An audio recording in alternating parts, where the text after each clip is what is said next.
नमस्कार, मी ज्ञानदा कदम माझा विशेष बुलेटिनमध्ये आपल्या सर्वांचं स्वागत करते। रोज रात्री 8 वाजता माझा विशेषमधून तुम्हाला जाणून घेता येतील थेट, अचूक आणि विश्वासार्ह बातम्या। तर आज बुलेटिनमध्ये काय स्पेशल, चला पाहूया। आज दिवसभरात कोणकोणत्या 5 बातम्यांनी लक्ष वेधलं ते आपण बघणार आहोत। मोदींवरती वार, मदतीला पवार। शरद पवारांच्या राष्ट्रवादीच्या 8 खासदारांनी पंतप्रधान मोदींची भेट घेतली। ही भेट फक्त मतदारसंघातल्या कामांसाठी होती की आणखी काही? बातमी क्रमांक 2, जंतर मंतरवरती एल्गार, झारखंडमध्ये माघार। जंतर मंतरवरती विद्यार्थ्यांच्या आंदोलनाच्या वेळेला काँग्रेसनं सरकारला घेरलं, पण ज्या काँग्रेसचं सरकार झारखंडमध्ये आहे तिथे सुरू असलेल्या आंदोलनाबद्दल राहुल गांधींची सोयीची भूमिका का, याचा आढावा आपल्याला घ्यायचा आहे। बातमी क्रमांक 3, रामाच्या दानावरती हल्ला आणि राजकीय कल्ला।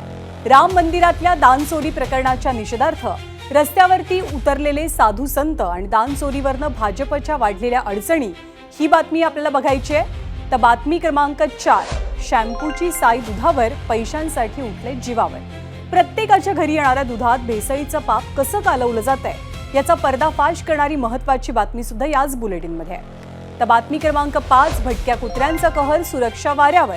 मुंबई जवळचं कल्याण असो किंवा पिंपरी चिंचवड, भटक्या कुत्र्यांच्या चाव्यामुळे लोक कसे दहशतीत आहेत हे सुद्धा आपल्याला पुढच्या तासाभरात जाणून घ्यायचंय, बघायचंय। पण माझा विशेषमध्ये सगळ्यात आधी विश्लेषण एका पॉवरफुल भेटीचं। आज दिल्लीमध्ये शरद पवारांच्या 8ही खासदारांनी पंतप्रधान नरेंद्र मोदींची भेट घेतली आणि राजकीय चर्चांना सुरुवात झाली। राष्ट्रवादी काँग्रेस शरदचंद्र पवार पक्षाच्या कार्याध्यक्षा सुप्रिया सुळेंच्या नेतृत्वात 8ही खासदार सकाळी 11:30 वाजता पंतप्रधान मोदींच्या कार्यालयात पोहोचले। 20 मिनिटांनंतर ही बैठक संपली। संसदेत सुरू असलेला गदारोळ, त्याच वेळेला महिला आरक्षण आणि मतदारसंघ पुनर्रचना विधेयकासाठी सरकारकडनं मोर्चे बांधणी सुरू झालेली असतानाच दिल्लीत झालेली ही भेट अत्यंत महत्त्वाची मानली जाते। आणि विशेष म्हणजे अवघ्या 25 दिवसात सुप्रिया सुळेंनी भाजपच्या वरिष्ठ नेत्यांसोबतची ही 4थी भेट घेतली आहे। 15 जुलैला सुप्रिया सुळे यांनी केंद्रीय गृहमंत्री अमित शहांची भेट घेत डिलिमिटेशन बाबत दक्षिणेसह प्रादेशिक राज्यांची बाजू मांडली। तर 22 जुलैला शरद पवार आणि सुप्रिया सुळे या दोघांनी पंतप्रधान मोदींची भेट घेतली आणि कृषी सिंचनाच्या प्रश्नांवरती चर्चा केली। तर 27 जुलैला सुप्रिया सुळे यांनी पुन्हा एकदा अमित शहांची भेट घेतलेली आणि याच मालिकेत आज सगळ्या खासदारांसोबत सुळेंनी पुन्हा एकदा मोदींची भेट घेतली आहे। आणि भेटीपाठीमागचं कारण काय सांगितलं तुम्ही ऐका।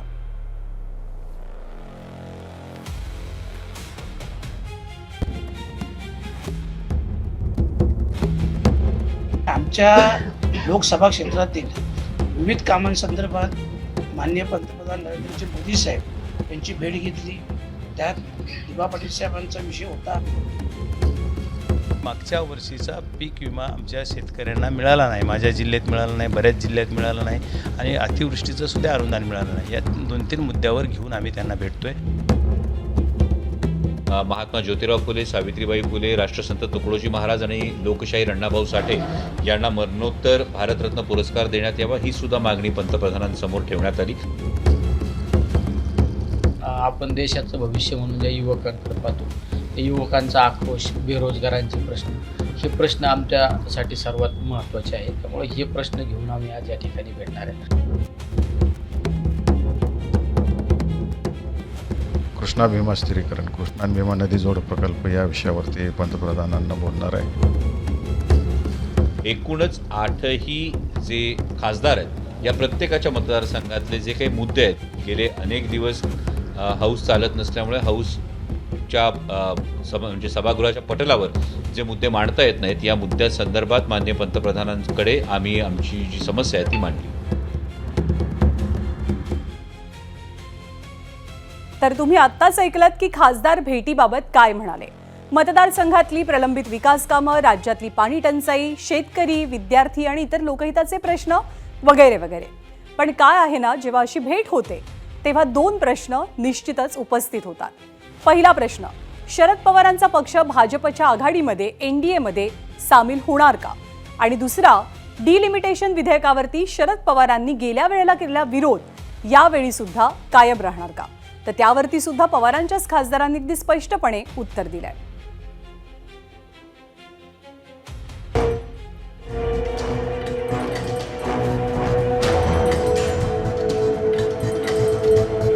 हे बघा, आज तरी माझ्याकडे माझ्या पक्षाचं व्हिजन मला माहीत आहे. त्याच्यामुळे माझा पक्ष, माझं नेतृत्व, आम्ही अपोजिशनच्या पूर्ण बाकावर बसून काम करत आहोत आणि 99% आम्ही अपोजिशनच्या बाकावर बसूनच काम करू असं मला आज तरी वाटतंय. त्याच्यात कुठलीही शंका कोणी घेऊ नये. NDAमध्ये जाण्यासंदर्भात जो NCPची चर्चा आहे त्याविषयी काय वाटतं? हे फक्त आम्ही माध्यमातूनच ऐकतो. आमचं आरटी खासदारात या बाबतीत कधीच चर्चा नाही.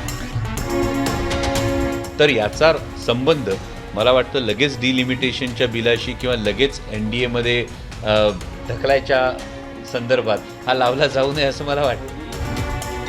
नाही, NDAचा काही विषय नाही आहे आणि डिलिमिटेशनचाही काही विषय नाही. फक्त आमच्या लोकसभा क्षेत्रातील जे विषय होते, समस्या होत्या, त्यांच्याविषयी माननीय पंतप्रधान मोदींशी आमची चर्चा आहे.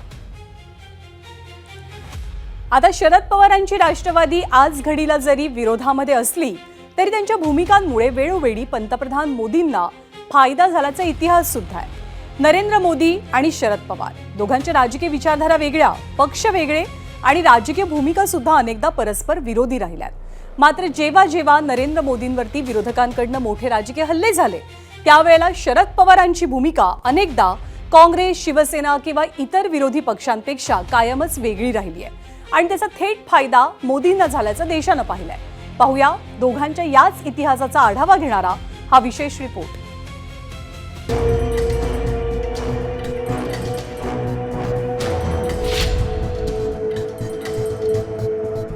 भारताचे पंतप्रधान नरेंद्र मोदी आणि देशातले सर्वात ज्येष्ठ राजकीय नेते शरद पवार दोघांच्या राजकीय विचारधारा परस्पर विरोधी, पण दोघांमधलं नातं राजकीय गुरु शिष्याचं असल्याचं पंतप्रधान मोदी सांगतात. सार्वजनिक जीवन की एक बहुत बड़ी पूंजी है, बहुत बड़ी विरासत है. मैं व्यक्तिगत रूप से शरद राव का अत्यंत आदर करने वाले व्यक्तियों में से रहा हूं. मैं गुजरात का मुख्यमंत्री था. वो हमेशा मुझे उंगली पकड़ करके चलाने में मेरी काफी मदद करते रहे हैं और ये बात सार्वजनिक रूप से स्वीकारने में मैं गर्व अनुभव करता हूं. मोदींच्या या वक्तव्याला दशक होत आलंय, पण खरं पाहिलं तर मोदी पवारांचं नातं 3 दशकांहून जास्त जुनं. जेव्हा मोदी गुजरातचे मुख्यमंत्री होते तेव्हा शरद पवार केंद्रात मंत्री होते. तेव्हापासून दोघांमध्ये जिव्हाळ्याचे संबंध आहेत आणि हे वारंवार देशानं पाहिलं. इतकंच नाही तर ज्या ज्या वेळेला देशातला विरोधी पक्ष पंतप्रधान नरेंद्र मोदी यांना अडचणीत आणत असे त्यापैकी बहुतांश वेळेला शरद पवार मोदींच्या मदतीला धावून जातात. ज्यावेळी 2014च्या निकालाच्या वेळी ज्यावेळी सर्वोच्च न्यायालयानं एक निकाल दिला आणि गुजरातची जी दंगल होती त्या सगळ्या जबाबदारीतनं नरेंद्र मोदी यांना मुक्त केलं, पण त्यावेळी शरद पवारने असं स्टेटमेंट केलं होतं की आता त्यांना सुप्रीम कोर्टानं क्लीन चिट दिली, त्यामुळं आपण आता तो विषय बाजूला ठेवूया वगैरे, ही पहिली गोष्ट होती. 2014 साली पवारांनी केलेल्या याच विधानानं मोदींवरचा सर्वात मोठा आरोप राजकारणातून तर दूर गेला होता. यानंतर किती वेळा शरद पवारांनी मोदींची मदत केली आहे तेही पाहूया. साल 2018 विषय राफेल खरेदीवरून विरोधकांनी मोदींना घेरलं. पवारांची भूमिका मोदींच्या हेतूवर शंका नसल्याचं सांगत विरोधकांची गोची केली. साल 2020 विषय गलवान संघर्षावरून मोदींची कोंडी. पवारांची भूमिका 1962च्या युद्धाचा उल्लेख करत विरोधकांची हवाच काढली. साल 2023 विषय मोदींच्या डिग्रीवरून विरोधक आक्रमक. पवारांची भूमिका हा विषय नॉन इश्यू असल्याचं पवारांचं विधान. साल 2026 विषय मोदींचं वय 75 वर्ष झाल्यानं विरोधकांनी निवृत्तीचे सल्ले दिले. पवारांची भूमिका मी थांबलो नाही तर त्यांनी का थांबावं असं विधान. साल 2026 विषय बचतीचं आवाहन करत मोदी परदेशात, विरोधकांनी घेरलं. पवारांची भूमिका मोदी परदेशात भारताची पत वाढवतात असं पवारांचं विधान. यानंतर अगदी नुकत्याच झालेल्या दिल्लीतील विद्यार्थी आंदोलनावेळीही पंतप्रधान मोदींना 12 वर्षात पहिल्यांदाच इतक्या मोठ्या रोषाचा सामना करावा लागत होता. तेव्हाही शरद पवारांनी मोदींची भेट घेतली, त्यातून एक राजकीय संदेशही देण्याचा प्रयत्न केला. सर्व विरोधी पक्ष मोदींच्यापासून अंतर राखत असताना ऐन या अत्यंत महत्त्वाच्या प्रसंगी शरद पवार मोदींच्याकडे जातात आणि नंतर त्यावेळी मग शेतकऱ्यांच्या प्रश्नांच्या संदर्भात निवेदनं देतात. स्वाभाविक आहे, शरद पवारांनी जे निवेदन दिलं होतं त्यातले मुद्दे महत्त्वाचे होते, पण ती वेळ चुकलेली होती. त्यावेळेसुद्धा मी स्वतंत्रपणे नमूद केलेलं होतं आणि आतासुद्धा ते सांगावं लागतं. मला वाटतं हे शरद पवार वेळोवेळी मोदींच्या अडचणीच्या काळात त्यांना उपयोगी ठरत आले आहेत, त्यांना मदत करत आले आहेत. मोदींना सत्तेतून दूर करण्यासाठी पवारांनीही काँग्रेसच्या नेतृत्वात इंडिया आघाडीची स्थापना केली. राज्यातही भाजप विरोधातील मवियाचे मुख्य मार्गदर्शक हे शरद पवारच आहे. असं असतानाही जेव्हा आज घडीला देशात जेन झींमध्ये सरकार विरोधात रोष आहे, संसदेतही विरोधकांच्या आक्रमक पवित्र्यामुळे सरकार कोंडीत सापडलंय, अशा वेळी पवारांचे 8 खासदार मोदींच्या भेटीला जातात. या भेटीत काय होतं यापेक्षाही ही भेट होते, त्यातून मित्रांसह शत्रूंनाही मोठा राजकीय संदेश देण्यात आलाय हे नक्की. यालाच म्हणतात पॉवर पॉलिटिक्स. शिशुपाल कदमसह bureau report, ABP Majha, Mumbai. तर नरेंद्र मोदी आणि शरद पवारांच्या संबंधांकडे केवळ गुरु शिष्याचं नातं किंवा राजकीय मैत्री म्हणून पाहणं पुरेसं ठरत नाही. हे नातं भारतीय राजकारणातील व्यावहारिकता, संवाद आणि भविष्यातले पर्याय खुले ठेवण्याच्या राजकारणाचं उदाहरण मानलं जाऊ शकतं. मोदींवरती विरोधकांचा हल्ला झाला की पवारांची भूमिका अनेकदा वेगळी का असते हा प्रश्न त्यामुळे कायम राहणार आहे. पण त्याहून मोठा प्रश्न असा आहे की या राजकीय संवादाचा भविष्यात महाराष्ट्रातल्या सत्ता समीकरणांवरती परिणाम होणार आहे का, आणि हे अर्थातच आपल्याला लवकरच कळेल. यानंतर पाहूया आज दिवसभरातली पुढची महत्त्वाची बातमी. केंद्राच्या राजकीय पटावरच्या चालीनंतर आता आपण झारखंडकडे वळूयात. एका राज्यात विद्यार्थी रस्त्यावरती उतरलेत, पण त्याची धग पोहोचली आहे थेट दिल्लीच्या राजकारणात. विद्यार्थ्यांचा एल्गार हेमंत सोरेन सरकारची परीक्षा पाहणार की काँग्रेसच्या राजकारणाची अग्निपरीक्षा?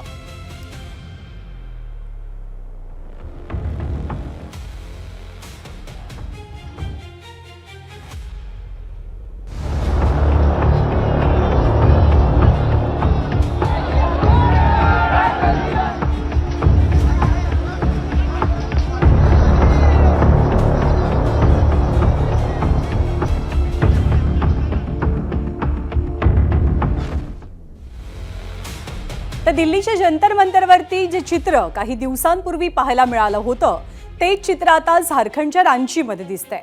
JPSC आणि JSCC परीक्षांमधील कथित अनियमितता, पेपर फुटी आणि पारदर्शकतेच्या मागणीसाठी 25 जुलैपासून शांततेच्या मार्गानं आंदोलन करणारे विद्यार्थी आज विधान भवनाच्या दिशेनं निघाले. हा मोर्चा अडवण्यासाठी पोलिसांचा मोठा बंदोबस्त तैनात होता. बॅरिकेड्स लावले गेले आणि त्यानंतर परिस्थिती चिघळली. लाठीचार्ज आणि पाण्याचा मारा केला गेला, पण विद्यार्थी मागे हटले नाहीत. बॅरिकेड्स ओलांडून दुसऱ्या मार्गानं विधानसभेकडे त्यांनी कूच करण्याचा प्रयत्न सुरूच ठेवला. देवेंद्रनाथ महतो यांच्या नेतृत्वाखालील या विद्यार्थी आंदोलनामुळे झारखंडचं राजकीय वातावरण चांगलंच तापलंय. सोरेन सरकारचा दावा आहे की मागण्या मान्य झाल्या, पण आंदोलक विद्यार्थ्यांनी हा दावा खोटा असल्याचं म्हटलंय.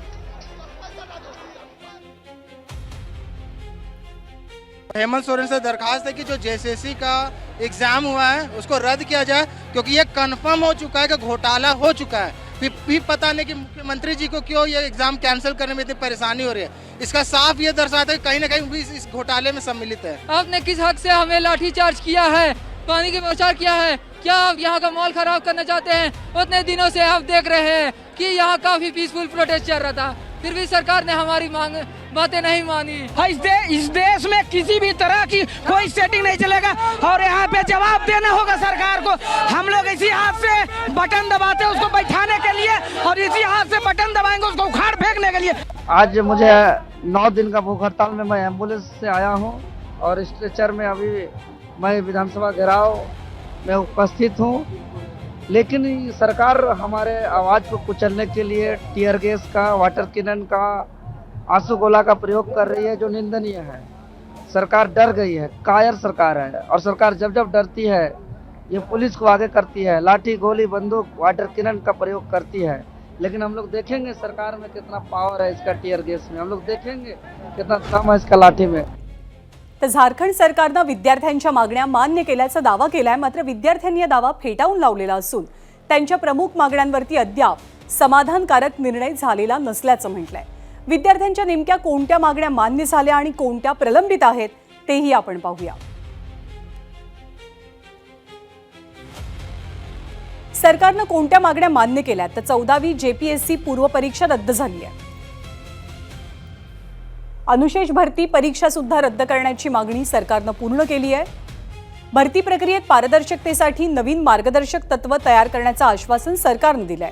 90 दिवसात चार्जशीट दाखल करण्यासाठी फास्ट ट्रॅक कोर्टाच्या स्थापनेला मंजुरी मिळाली आहे.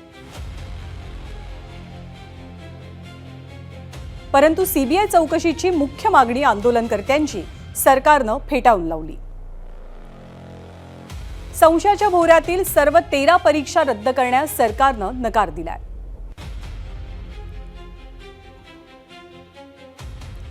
तर जंतर मंतरवरती विद्यार्थ्यांच्या प्रश्नांसाठी आवाज उठला.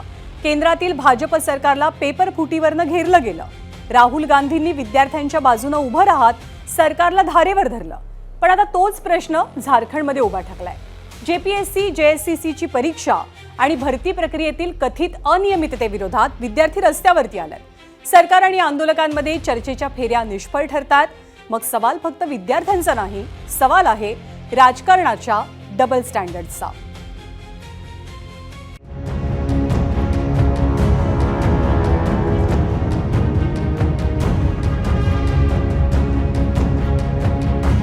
भाजप शासित केंद्र सरकारच्या देखरेखीतल्या नीट परीक्षेच्या पेपरफुटीचा मुद्दा राष्ट्रीय स्तरावर गाजला. त्यात काँग्रेससह विरोधकांनी हिरिरीने सहभाग घेतला. पण आता झारखंडमध्ये जिथं हेमंत सोरेन यांच्यासोबत काँग्रेस सत्तेत आहे, त्याच राज्यात परीक्षेतील गैरप्रकारांवरून हाहाकार उडालाय.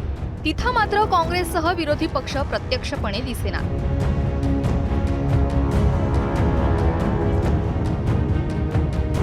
नीट पेपर फुटीवरून केंद्रीय शिक्षण मंत्र्यांचा राजीनामा मागणारे राहुल गांधी आता झारखंडमधील विद्यार्थ्यांच्या प्रश्नी बॅकफुटवर का आहेत?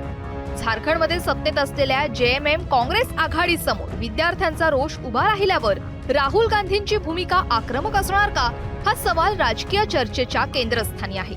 भाजप आधीच या मुद्द्यावर मैदानात उतरलंय आणि केंद्र सरकार विरोधात विद्यार्थ्यांचा आवाज उठवणारे काँग्रेस नेते झारखंडमध्ये गप्प असल्याचा आरोप करतायत. राहुल गांधी को झारखंड रांची के छात्रों की गूंज सुनाई नहीं पड़ रही है. बताइए, जो जाके दहाड़ते और चिंगाड़ते थे कोटा से लेके और प्रयागराज तक, वो रांची पे मिमियाते हुए भी नजर नहीं आ रहे हैं. यह दर्शाता है कि उनका उद्देश्य छात्र हितों की बात करना नहीं, अपने राजनैतिक स्वार्थों की पूर्ति करना है. झारखंडमधील विद्यार्थी आंदोलन आता केवळ परीक्षा आणि भरतीचं राहिलेलं नाही. हे हेमंत सोरेन सरकारच्या गव्हर्नन्स मॉडेलची परीक्षा बनताय. या विद्यार्थी आंदोलनाची राजकीय किंमत हेमंत सोरेन सरकारला मोजावी लागू शकते. जिस तरीके का समर्थन जंतर मंतर पे था वो एक देशव्यापी आंदोलन हो गया था. झारखंड का आंदोलन फिलहाल जो है वो रांची तक ही सीमित है. तो मुझे लगता है कि हो सकता है कि उसकी जो ग्रेविटी है वो भी उसका एक बड़ा सवाल रहा हो, लेकिन ये नहीं कह सकते कि वो जंतर मंतर गए थे और रांची नहीं गए. विद्यार्थी आंदोलन म्हटलं तर कॉक्रोच जनता पार्टीचं नाव नाही आलं तर नवलच. पेपर फुटीवरून देशभर आंदोलन उभं करणाऱ्या CJPने शिक्षण आणि बेरोजगारीच्या प्रश्नांना प्राधान्य दिलं. पण झारखंडच्या विद्यार्थ्यांचा प्रश्न आला तेव्हा मात्र CJPचे नेते व्हर्च्युअली पाठिंबा देताना दिसले. ग्राउंडवर मात्र कुणीही दिसलं नाही. भाजप विरोधात आंदोलन करणारी कॉक्रोच जनता पार्टी विरोधकांच्या सरकार विरोधात मौन का बाळगून आहे, असाही सवाल विचारला जातोय. विद्यार्थी आंदोलनाला आता राजकीय रंग चढू लागलाय. झारखंडच्या रस्त्यावरती विद्यार्थी आंदोलन करतायत आणि दिल्लीच्या राजकारणात त्याचे पडसाद उमटायला सुरुवात झाली आहे. त्यामुळे विद्यार्थ्यांवर लाठ्या चालवून स्वतःच्याच पायावर धोंडा मारून घेणारे हेमंत सोरेन विद्यार्थ्यांशी संवाद वाढवून विश्वास परत मिळवणार? राहुल गांधी झारखंडमध्ये जाणार का, की विरोधक या आंदोलनाला राज्य सरकार विरोधातील मोठ्या राजकीय मोहिमेत बदलतात, हे पाहणं महत्त्वाचं ठरणार आहे. ब्युरो रिपोर्ट, ABP माझा. त्यामुळे जंतर मंतर असो किंवा रांची, चर्चेत आहेत ते विद्यार्थी. पण विद्यार्थी आंदोलन हे कोणत्याही पक्षाचं नसतं. विद्यार्थ्यांच्या भविष्याचा प्रश्न हा सत्ताधारी असो किंवा विरोधक, सर्वांसाठी सारखाच असायला हवा. मग पेपरफुटी भाजप सरकारमध्ये हो की काँग्रेस सरकारमध्ये, जबाबदारी ही प्रत्येकाची आहे. आणि महत्त्वाची बाब म्हणजे आंदोलनकर्ते सुद्धा कुठल्याही पक्षाची वोट बँक नसावी. राजकारणानं विद्यार्थ्यांच्या आंदोलनाला आवाज द्यावा, पण विद्यार्थ्यांच्या आवाजावरती राजकारण करू नये. यानंतर पाहूयात आजची दिवसभरातली पुढची महत्त्वाची बातमी. एकीकडे दिल्लीमध्ये राजकीय पटलावरती भेटीगाठी होताना आणि झारखंडमधलं विद्यार्थी आंदोलन तापत असताना आता राम मंदिराच्या दानचोरीवरनं दिल्लीत आवाज उठवला गेलाय. राम मंदिराच्या देणगीच्या कथित गैरव्यवहार प्रकरणी आता साधू संतही थेट रस्त्यावरती उतरल्यात. दिल्लीतल्या मंडी हाऊस परिसरात आज साधू संतांनी आंदोलन केलं. राम मंदिराशी थेट भावनिक आणि धार्मिक नातं असलेल्या साधू संतांनीच दानचोरी विरोधात आवाज उठवल्यानं या आंदोलनाचं राजकीय वजन वाढलं. राम मंदिर हा कायमच भाजपच्या राजकीय आणि वैचारिक राजकारणाचा अतिशय महत्त्वाचा केंद्रबिंदू राहिलाय. आतापर्यंत दानचोरी प्रकरणी विरोधकांनी संसदेत प्रश्न विचारले. आज साधू संतांनी रस्त्यावरती उतरून तोच मुद्दा उपस्थित केलाय. त्यामुळे सरकारसमोर आता केवळ राजकीय नाही तर नैतिक आणि भावनिक दबाव सुद्धा वाढल्याचं पाहायला मिळतंय. दरम्यान देणगीच्या कथित गैरव्यवहार प्रकरणाची सुप्रीम कोर्टातली सुनावणी आज पुढे ढकलली गेली.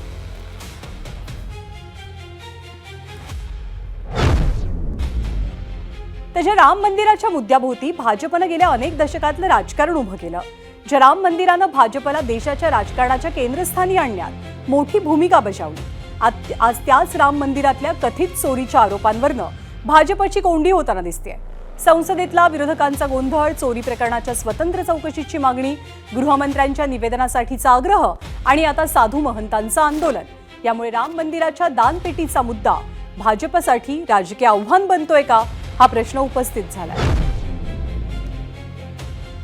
तो ये चंदा चोरी का जो पूरा मामला है, इसमें सरकार स्पष्टीकरण दे, सदन के अंदर भी स्पष्टीकरण दे.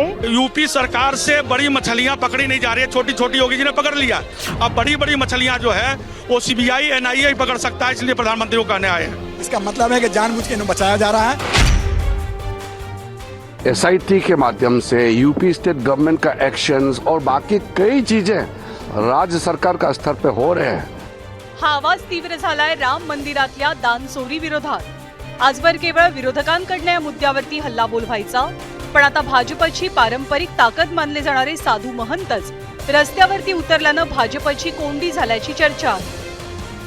भाजपच्या राजकीय समीकरणात साधू संत, मठ, आखाडे यांचं उत्तर प्रदेशच्या राजकारणात सामाजिक वजन सुद्धा तगडं आहे. त्यामुळे राम मंदिर दानचोरीच्या प्रकरणात विरोधकांसोबत साधू संतांचा आवाजही मिसळल्यानं भाजपसाठी चिंता वाढवणारी बाब मानली जाते. जब तक संत और विपक्ष को जवाब नहीं मिलेगा, गोविंद गिरी और चंपत राय, नृपेंद्र मिश्रा जेल नहीं जाएंगे, तब तक साधु का लड़ाई चोरों के खिलाफ जब तक रहेगा, पप्पू यादव का संत के चरणों में रहेगा. और मुख्यमंत्री जी भी स्पष्टीकरण दे कि आफ्टर ऑल जब 2 साल से इतनी चोरी चल रही थी तो उनके सामने ये बात उनकी नजरों के सामने कैसे नहीं आई. तो इसीलिए हम चाहते हैं कि मुख्यमंत्री अपनी ही बात पे ध्यान दे कि उन्होंने कहा था दूध का दूध पानी का पानी करेंगे. 1990च्या दशकातल्या राम मंदिर आंदोलनानंतर 1991च्या उत्तर प्रदेश विधानसभा निवडणुकीत भाजपनं 221 जागांसह सत्ता स्थापन केली. बाबरी पतनानंतर झालेल्या 1993 सालच्या निवडणुकीतही भाजपनं सत्ता गाठली, पण जागा कमी झाल्या. 1996 सालच्या निवडणुकीत 174 जागांसह भाजप सर्वात मोठा पक्ष ठरला, पण बहुमतापासून दूर राहिला. 2004 ते 2012च्या कार्यकाळात राम मंदिराचा मुद्दा थंडावला. त्यामुळे केंद्रात आणि राज्यात दोन्हीकडे भाजप राजकीय पातळीवरती कमकुवत राहिला.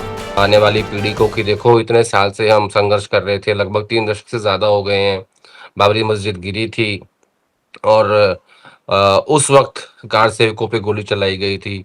तो उस तरीके का फायदा इस पीढ़ी ने, नई पीढ़ी ने, जेनजी ने नहीं दिया बीजेपी को.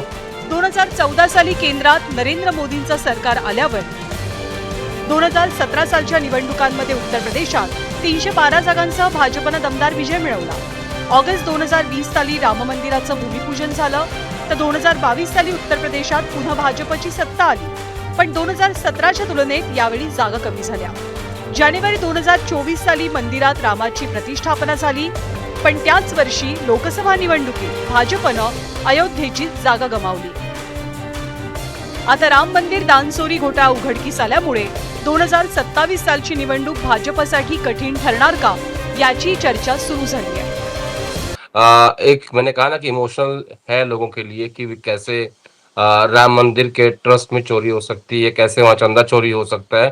तो इन इन सब विषयों का फर्क पड़ेगा, लेकिन उसकी डिग्री क्या होगी ये कहना बड़ा मुश्किल है अभी। त्यामुळे ज्या राम मंदिरानं भाजपला राजकीय ताकद दिली त्याच राम मंदिराच्या देणगीचा प्रश्न आता भाजपची नैतिक परीक्षा घेणार का, हाच मोठा सवाल. स्पेशल रिपोर्ट एबीपी माझा.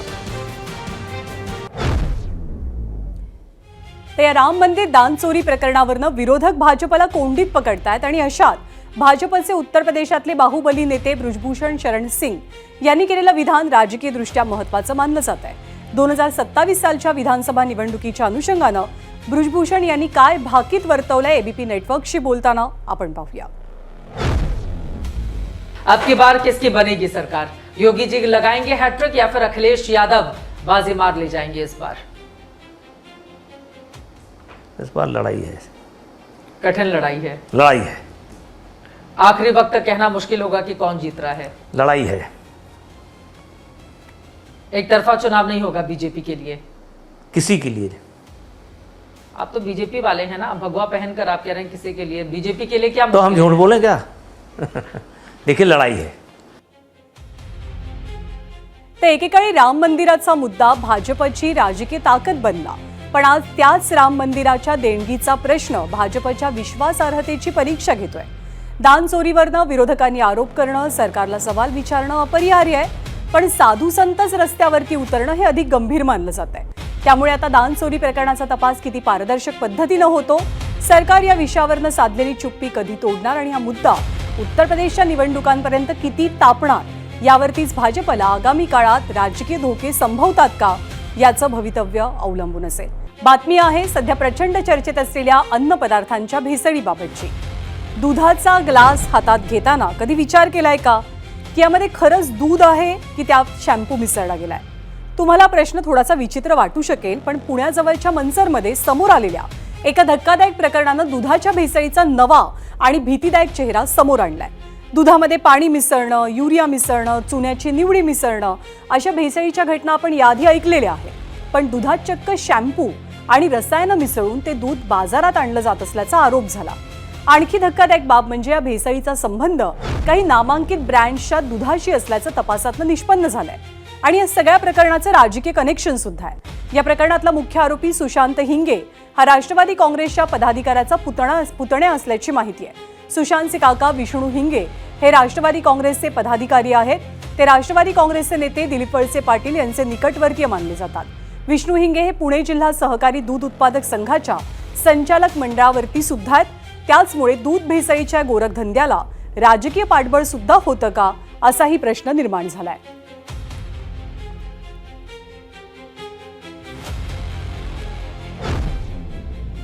त्या प्रकरणाचा मुख्य सूत्रधार आहे तो सुशांत हिंगे.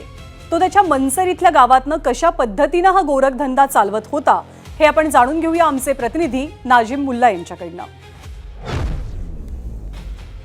राज्यात दूध भेसळीचा राजरोसपणे काळा बाजार सुरू होता. FDA आणि पुणे ग्रामीण पोलिसांनी याचा पर्दाफाश केला. त्यानंतर या काळा बाजाराचं केंद्रबिंदू या छोट्याशा कौलारू घरात असल्याचं समोर आलेलं आहे.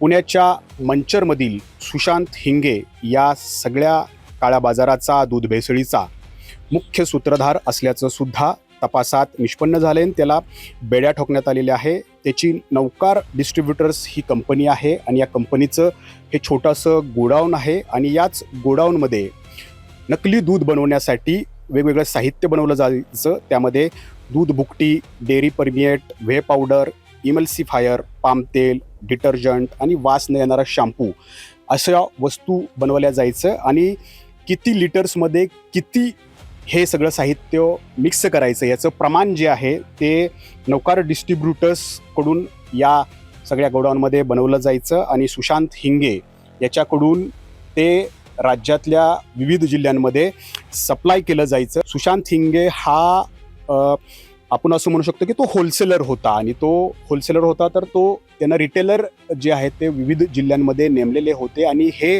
रिटेलर जे आहेत ते गावागावात दूध संकलन करतात. त्यांच्यापर्यंत हे सगळं भेसळीचं साहित्य जे आहे ते या ठिकाणी पुरवत होते आणि याच सगळ्या टोळीचा FDA आणि पुणे ग्रामीण पोलिसांनी पर्दाफाश केला. सुरुवातीला सुशांत हिंगेला बेड्या ठोकण्यात आल्या आणि त्याच्या तपासानंतर आत्तापर्यंत नाही म्हटलं तरी 24 जणांना अटक करण्यात आली आहे. इतरांचाही शोध पोलिसांकडून सुरू आहे. कॅमेरामन शैलेश जाधवसह नाजिमुल्ला, ABP माझा, मंचर, पुणे. पण या सगळ्या प्रकरणाचा पर्दाफाश नेमका कसा झाला? तर अन्न आणि औषध प्रशासन आणि पुणे ग्रामीण पोलिसांनी गेल्या महिन्यात आंबेगाव तालुक्यातील पिंपळगाव खडकी इथल्या जय श्रीराम डेअरी फार्मवरती छापा टाकला. डेअरी चालक ठकसेन अरगडीच्या शेतामध्ये तब्बल 2,767 किलो भेसळयुक्त दूध आढळलं, ज्याची किंमत होती अंदाजे 1,64,000 रुपये. हे भेसळयुक्त दूध त्याच शेतामध्ये नष्ट करण्यात आलं, पण त्या चौकशीतनं पुढचा धागा मिळाला. भेसळयुक्त दूध तयार करण्याचा फॉर्म्युला अरगडेला सुशांत हिंगेकडनं मिळाल्याचं समोर आलं. मग पोलीस आणि FDA थेट पोहोचले ते अवसरी खुर्दमधल्या नौकार डिस्ट्रीब्युटर्सच्या गोदामात. तिथेच दुधामध्ये मिसळण्यासाठी वापरली जाणारी केमिकल पावडरची पोती आणि लिक्विड केमिकल जप्त झाली. हे गोदाम होतं मुख्य आरोपी सुशांत हिंगेचं. या केमिकलचा पुरवठा सोलापूरच्या अकलूजमधील हेमंत ठेके याच्याकडनं झाल्याचं समजतंय. तर मंचरमधील संदीप लोढा हा सुशांत हिंगेचा भागीदार होता. सुशांत हिंगेनं हा भेसळीचा फॉर्म्युला अहिल्यानगर, सोलापूर आणि नाशिकमधल्या दूध उत्पादकांना दिल्याची सुद्धा माहिती समोर येते.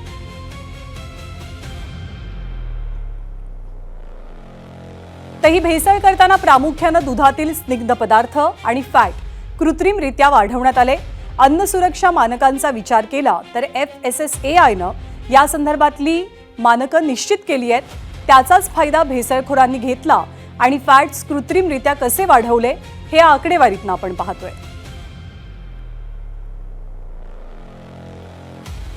तर गाईचं दूध स्निग्ध पदार्थ 8.3 तर फॅट्स 3.2, म्हशीचं दूध स्निग्ध पदार्थ 9, फॅट 6, टोन दूध 8.5 आणि फॅट्स 3, डबल टोन दूध स्निग्ध पदार्थ 9 तर फॅट्स 1.5, स्कीम दूध स्निग्ध पदार्थ 8.7 तर फॅट्स 0.5.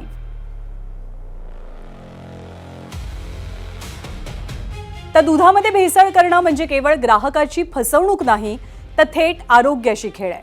भेसळीचा हा गोरखधंदा जितका मोठा तितका त्याचा धोका गंभीर.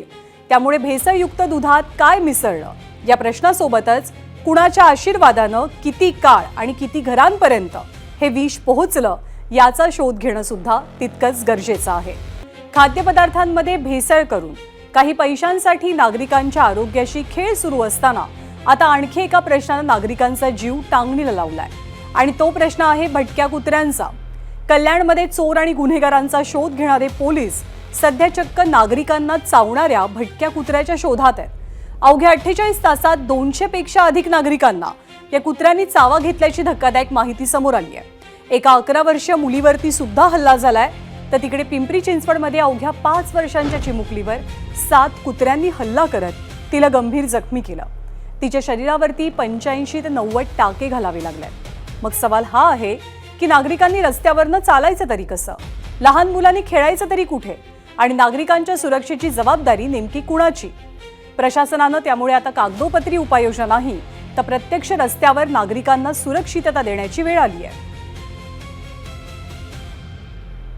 मेरी फ्रेंड और मेरी बहन हम लोग साथ में जा रहे थे एंड वहाँ पे एक डॉग था जो लाइक पेड़ के पास समथिंग खोज रहा था एंड वो अचानक से पीछे से आया एंड उसने मेरी बहन को बाइट कर लिया. बहुत लोगों को काटे नहीं वहाँ पे? हाँ, बहुत जोर से काटा. आमची मुलगी होते, मित्राची मुलगी होते, त्यांना संदीप हॉटेलच्या जवळ ते कुत्रा पाठी मागून येऊन चावला.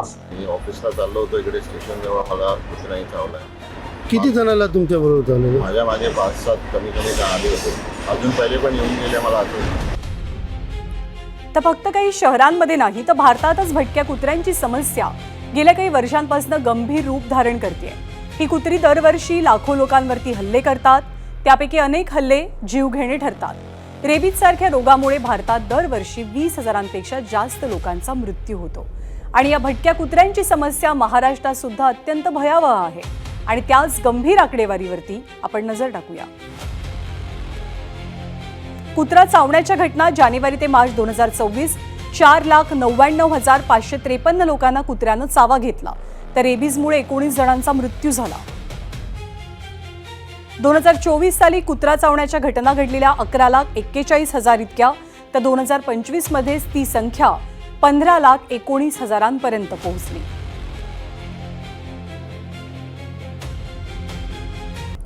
आणि या गंभीर घटनेनंतर कल्याण डोंबिवलीमधल्या सुस्त प्रशासनाला अखेरीस जाग आली आणि महापौरांसह आयुक्तांनी बैल बाजार परिसरातील निर्बीजीकरण केंद्राला भेट दिली.